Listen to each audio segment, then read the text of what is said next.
को मिलने वाली है। कल की न्यूज है। तुर्की तो अब हम सब जानते हैं, पाकिस्तान का मित्र जिसको आप इस तरह से जानते हैं। आजकल इसके अंदर ना ये चल रहा है कि ये दुनिया के सामने एक नए पावर लीडर के रूप में निकल करके आए। अच्छा, पता है होता क्या है, दुनिया के जितने भी देशों के जो भी हेड रहे हैं, जो 10 साल से ऊपर सर्विस कर लिए, प्रधानमंत्री रह लिए कि राष्ट्रपति रह लिए, उन्हें लगता है कि अब वो परमानेंट अपनी सीट पर बैठे रहें, परमानेंट सीट पर बैठे रहे, कोई उन्हें उस सीट से ना हटाए। इसी का एक उदाहरण तुर्की होने जा रहा है। हद तो यह हो गई कि रसप अर्दगन ने भाई साहब गुस्से में 10 बड़े देशों के एम्बेसडर्स को यह कह दिया, राजदूतों को यह कह दिया, निकल जाओ मेरे देश से। यार गजब है, मतलब ये एक तरह की ऐसी चीज है, ये बिल्कुल वैसी याद आती है जैसे आपने मलेशिया में महातिर चच्चा याद किए थे, हैं, तो उनकी तरह से ही ये वाली बात आ रही है। तुर्की के रसप अर्दगन ने 10 बड़े बड़े देशों में, इंक्लूडिंग अमेरिका, जर्मनी, फ्रांस, उनके राजदूतों को यह कहा है हमें यहां से, हमारे देश छोड़ के चले जाइए। यार ऐसी भी क्या स्थिति हो गई, क्या बिगाड़ दिया किसी ने? तो मुद्दा तो बड़ा हुआ है, बहुत सारे कारण हैं। उनमें से ताजा कारण तो FATF ही है, जिसमें उसको ग्रे लिस्ट में डाल दिया गया है, लेकिन बहुत सारे और भी कारण हैं। आइए अब हम आपको थोड़ा इतिहास बताते हैं कि ऐसा क्या हुआ कि तुर्की के राष्ट्रपति ने अपने देश का इतना बड़ा नुकसान करवा लिया, बड़े देशों के साथ सीधा पंगा ले लिया। आइए, घटना इंपॉर्टेंट है, चर्चा करने वाले हैं, बात करने वाले हैं तुर्की के राष्ट्रपति रसप अर्दगन की, जिन्होंने अमेरिका समेत 9 अदर देशों के राजदूतों से कहा है निकल जाओ यहां से। बिल्कुल फिल्मी सीन हो गया भाई साहब। अब ऐसा क्यों? तो बस इसमें एक फैक्ट याद रखिएगा, ये जनाब जो हैं, ये जनाब 19 साल से तुर्की पर शासन कर रहे हैं।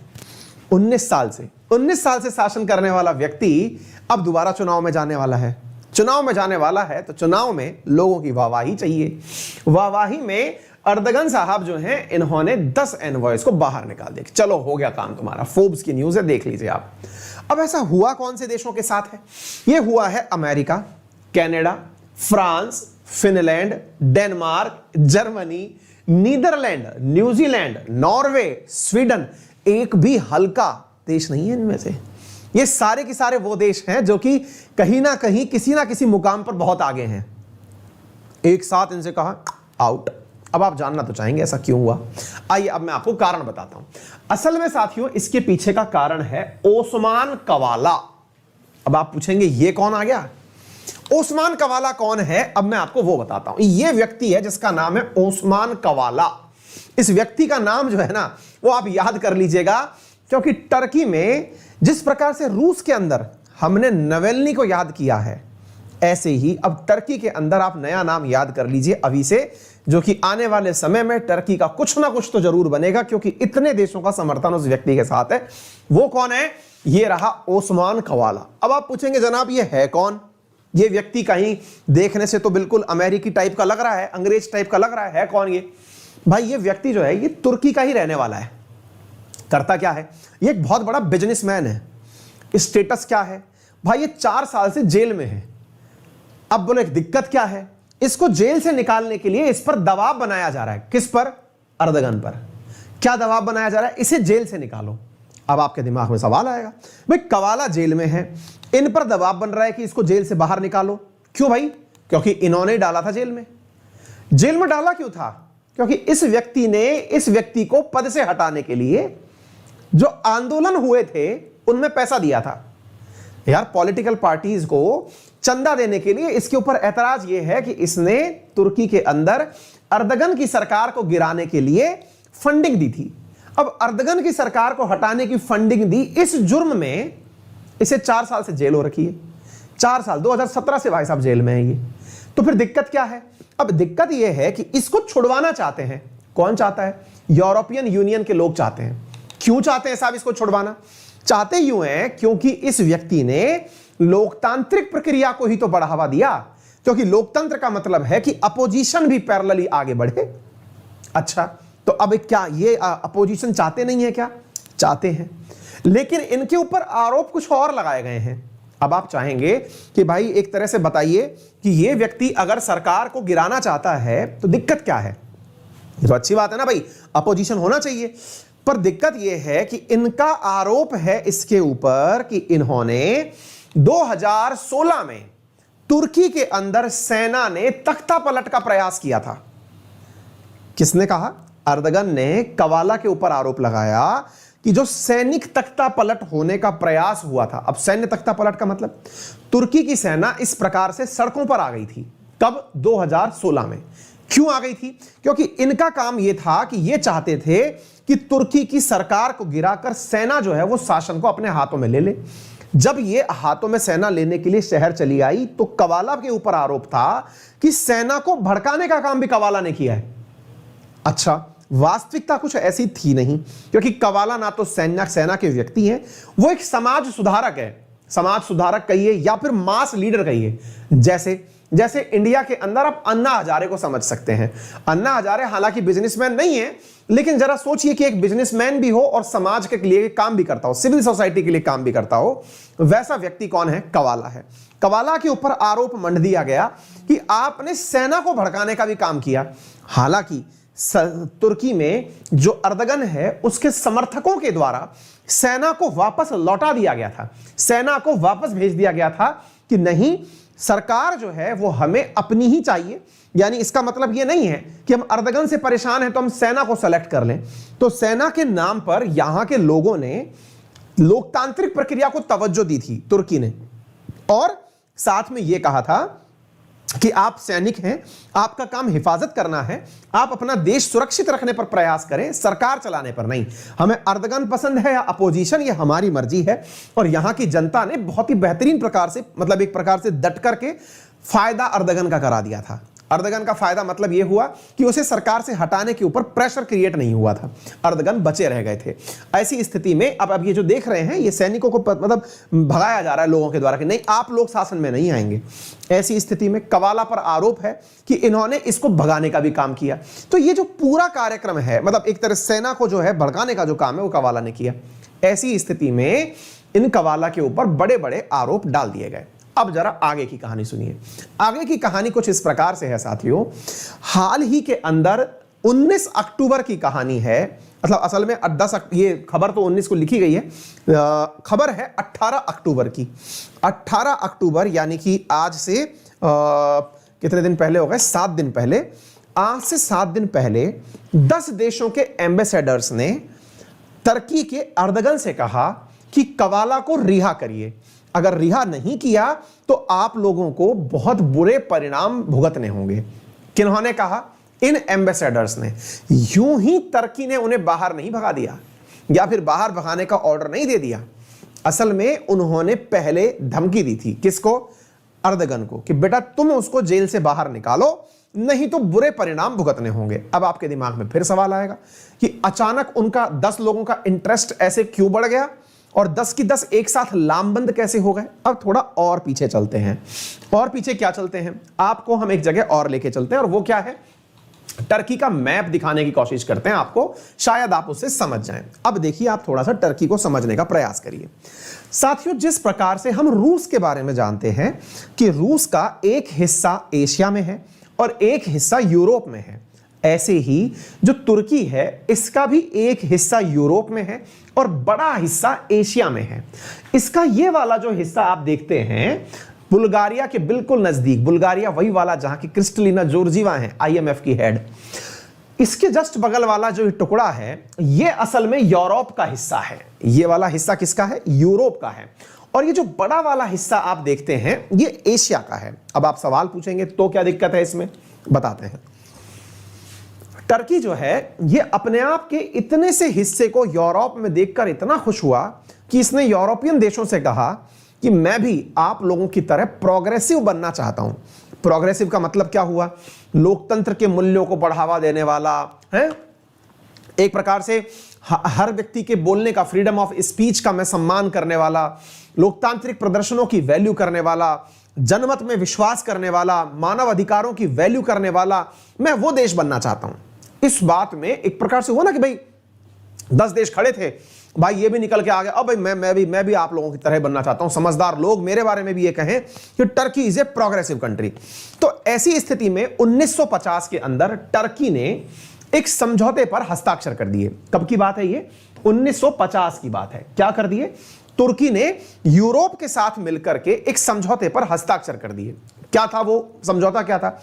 समझौता था कि यूरोप जिस प्रकार से मानव अधिकारों के निर्णयों को मानता है, यानी इंसान के निर्णयों को वैल्यू देता है, ऐसे ही तुर्की भी देगा।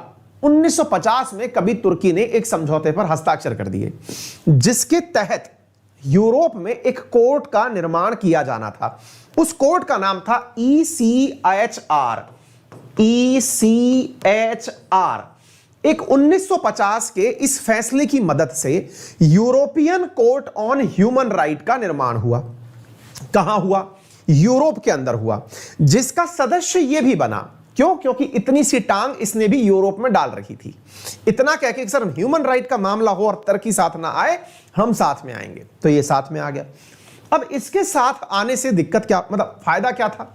फायदा यह था कि जब भी कोई मानव अधिकार का मामला लगे, अब आप में से कईयों को यह नहीं पता मानव अधिकार होता क्या है। जैसे आप में से बहुत सारे लोगों ने कैलाश सत्यार्थी का नाम सुना होगा। कैलाश सत्यार्थी जी हैं कौन? साहब बचपन बचाओ आंदोलन के लिए जाने जाते हैं। क्या काम करते हैं? वो बच्चों को डेली वेजेस के रूप में काम करने से रोककर उन्हें पढ़ाई के लिए मतलब मोटिवेट करते हैं। एक तरह से स्लम्स में काम करने वाले बच्चे या फिर इंडस्ट्रीज में कम उम्र के जो बच्चे हैं, उनको वहां से निकालकर पढ़ाई के लिए भेजते हैं। तो जो कैलाश सत्यार्थी जी काम कर रहे हैं, ये कर किसके लिए रहे हैं? कोई सरकार के लिए नहीं कर रहे, ये मानव अधिकारों के लिए कर रहे हैं कि एक मानव है तो उसका अधिकार है, उसे शिक्षा का मौका मिलना चाहिए, उसे लेबर से मुक्ति मिलनी चाहिए, उसको ससम्मान जिंदगी मिलनी चाहिए। ये क्या है? मानव अधिकार है। क्लियर है? जैसे मानव अधिकार के नाम पर अगर किसी के साथ ज्यादती हो रही है, तो भाई ज्यादती के खिलाफ बोलना, दैट इज मानव अधिकार, है ना? ऐसी स्थिति में तुर्की ने एक आंदोलन ज्वाइन कर लिया, या फिर एक समझिए ग्रुप ज्वाइन कर लिया, जिसके तहत किसका निर्माण होना था? ECHR का निर्माण होना था। इसे नहीं पता था कि एक दिन यही ECHR इसके लिए बहुत बड़ी पनौती बनने वाला है। क्यों? क्योंकि तुर्की में अब बहुत बड़ा कुछ होने वाला है। कैसे? जरा इस पर विचार करिए। इसी ECHR ने, साथियों, इसी ECHR ने 10 दिसंबर 10, 2019 को तुर्की के खिलाफ फैसला सुना दिया। क्या फैसला सुना दिया? कि जो वह कवाला है ना, कवाला, उसको रिहा किया जाए। दोबारा सुनिए। हाल ही में 2019 में, देखिए 2017 में गिरफ्तार हुआ था कवाला, 2019 में चूंकि ये ECHR का मेंबर है, इसलिए फैसला यह आया कि कवाला को रिहा किया जाए। तुर्की ने 2019 में, दिसंबर 2019 का मतलब 2020 की शुरुआत समझ लीजिए, आए इस फैसले को सुना ही नहीं। एक प्रकार से ठीक है, आया होगा, कोई बात नहीं साहब। ऐसी जब फैसले को इसने नहीं सुना, तो यूरोपियन यूनियन की जो काउंसिल ऑफ यूनियन है, यानी काउंसिल ऑफ यूरोप जिसे आप कहते हैं साथियों, उसने इसको यानी कि तुर्की को 17 सितंबर 2021 को, कब? आज से कुछ ही दिन पहले, एक महीने पहले, इस काउंसिल ने, किसने? यूरोपियन काउंसिल ने, जो यूरोपियन यूनियन के सभी देशों की सबसे बड़ी काउंसिल है, उसने तुर्की को फैसला सुनाया कि यदि आपने ECHR की बात नहीं मानी, जिसके मेंबर आप भी हैं, अगर आपने नहीं मानी तो आपको गंभीर परिणाम भुगतने होंगे। 17 सितंबर 2021 की बात है। क्या आप मेरी बात समझ पा रहे हैं? अगर आपने यह बात नहीं मानी तो आपको गंभीर परिणाम भुगतने होंगे। यह बात तो सुनने में मजेदार थी कि यार गंभीर परिणाम भुगतने का वार्निंग 17 सितंबर को मिला था। फिर क्या हुआ? जब इसने तब भी बात नहीं मानी, मानने का इसको डेडलाइन दिया गया। डेडलाइन दिया गया कि आपको नवंबर से पहले पहले ये एग्जीक्यूट करना है। ये तुर्की तब भी नहीं माना। इसकी वार्निंग के तुरंत बाद 10 अक्टूबर के दिन, अगर मैं तारीख बताऊं 18 अक्टूबर के दिन, यानी कि आज से 7 दिन पहले, इन 10 देशों के एम्बेसडर्स ने, यानी राजदूतों ने, तुर्की को साथ में और धमका दिया। जो यूरोपियन यूनियन के सदस्य नहीं थे, उन्होंने भी तुर्की को कह दिया कि बेटा अगर तुम नहीं माने तो सैंक्शंस भुगतने होंगे। तो अर्दगन ने क्या किया? अब वो आपके सामने है। अर्दगन ने इनको, जो 10 देश बोलने वाले थे, इनके एम्बेसडर्स को तो पहले गांव से निकलने का न्योता दे दिया कि तुम हमारा देश छोड़ के निकलो। क्योंकि तुमने कवाला को नियुक्त हटाने की बात करी। तो अब आप मुझे बताइए कि क्या आपको यह मुद्दा क्लियर हो गया कि कवाला है क्या, मतलब कवाला क्या बवाल है, यह समझ में आ गया होगा। क्योंकि आने वाले समय में तुर्की के अंदर अगर नई शासन व्यवस्था देखी जाएगी तो वो कवाला के नेतृत्व में देखी जाएगी, यानी अर्दगन के अपोजिशन में एक व्यक्ति को अब पूरे दुनिया का समर्थन मिलना शुरू हो गया है, विशेष रूप से वेस्टर्न वर्ल्ड का समर्थन मिलना शुरू हो गया है। निकलना तो उसका तय है, लेकिन अर्दगन जो कि सत्ता से अपनी पकड़ छोड़ नहीं पा रहे हैं, मुसीबत यह है कि वो चुनाव तक तो उसको रिहा नहीं कर सकते। अगर चुनाव तक रिहा कर दिया तो सरकारें गिर जाएंगी। अर्दगन अब चाहे कितने भी सैंक्शन अपने देश पर लगवा ले, लेकिन सैंक्शंस के साथ साथ वो चुनाव के बाद ही उसको रिहा करेगा। ये मेरा पर्सनल अजम्पशन है, क्योंकि जिस प्रकार से वो अपनी सत्ता को बचाने के प्रति पागल हो रखा है, तो उसके लिए मैटर नहीं करता कि देश पर कितने ज्यादा सैंक्शंस लगे। मैटर उसके लिए जो करता है, जो मेरे हिसाब से जो प्रेजम्पशन निकल के आ रहा है वो यही है कि भाई अर्दगन सरकार बचाने के लिए, खुद की मतलब ताकत बचाने के लिए कवाला को बिना रिहा कराए सारे सैंक्शंस भुगत लेगा। चुनाव हो जाने के बाद शायद कवाला को रिहा कर भी दे। ठीक है, तो जनाब ये थी सारी बातें। उम्मीद है आप लोगों ने बहुत बढ़िया तरीके से ये समझ लिया होगा कि क्या है पूरी कहानी। कवाला की पूरी कहानी मैंने आप लोगों को बता दी। उम्मीद है आप लोगों को बहुत बढ़िया तरीके से एक अंतरराष्ट्रीय खबर समझ में आ गई हो। इसे सभी जगह शेयर कर दीजिए, जहां जहां पर आप कनेक्टेड हैं वहां पर शेयर कर दीजिए। साथियों, आप में से जो भी विद्यार्थी मेरे साथ में एसएससी, यूपीएससी, रेलवे, बैंकिंग जिस भी एग्जाम की तैयारी करना चाहते हो, उन सबके लिए मेरा रेफरल कोड है अंकित10, जिसका उपयोग करके 10% कोर्स पर डिस्काउंट इमीडिएटली प्राप्त किया जा सकता है। एसएससी कैटेगरी के अंदर अगर हम बात करें तो हमारा वर्ल्ड ज्योग्राफी के अंदर 5 और नए लेक्चर ऐड किए गए हैं, जो कि कल से यानी 26 तारीख से शुरू हो रहे हैं। तो जो भी एसएससी वाले विद्यार्थी हैं वो नए एडेड लेक्चर्स पर ज्वाइन कर लें। इसके अलावा 5 लेक्चर्स के बाद में इंडियन ज्योग्राफी शुरू होने वाली है, तो आप डे 1 से चाहें तो वहां से ज्वाइन कर लें। और जो विद्यार्थी आज हमें ज्वाइन करते हैं वो वर्ल्ड ज्योग्राफी के पुराने लेक्चर्स भी देख पाएंगे, उसमें कोई भी दिक्कत नहीं है। इसके अलावा एसएससी कैटेगरी में जितने भी अन्य एडुकेटर्स पढ़ा रहे हैं सबकी क्लासेस देख सकते हैं। इसी प्रकार से यूपीएससी कैटेगरी के अंदर एक ऑफर चल रहा है जो कि 31 अक्टूबर तक के लिए है। उस ऑफर के अंदर आपको 9 मंथ्स के लिए यूपीएससी का सब्सक्रिप्शन 28% ऑफ के साथ दिया जा रहा है। That will be cost in 45,675 rupees, जिसमें आप लोगों को बुक्स, प्रीलिम्स, मेंस और उसकी टेस्ट सीरीज, ऑप्शनल की टेस्ट सीरीज, ऑप्शनल चीजें, ये सारी चीजें आपको 9 महीने के लिए 5 जून 2021 तक के लिए उपलब्ध करवाई जा रही हैं। इसमें जो पास्ट लेक्चर्स हुए हैं आप उन्हें भी प्राप्त कर सकते हैं।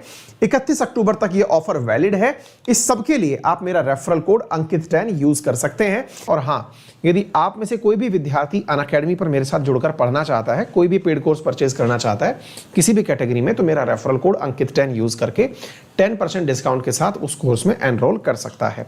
फ्री स्पेशल क्लास शाम 7 बजे आपको मिलने वाली है। अपना ख्याल रखें, बड़ों का सम्मान करें, छोटों को प्यार दें, अपना व्यक्तित्व इस प्रकार से विकसित करें कि महिलाएं आपके साथ सुरक्षित महसूस करें। Thank you so much.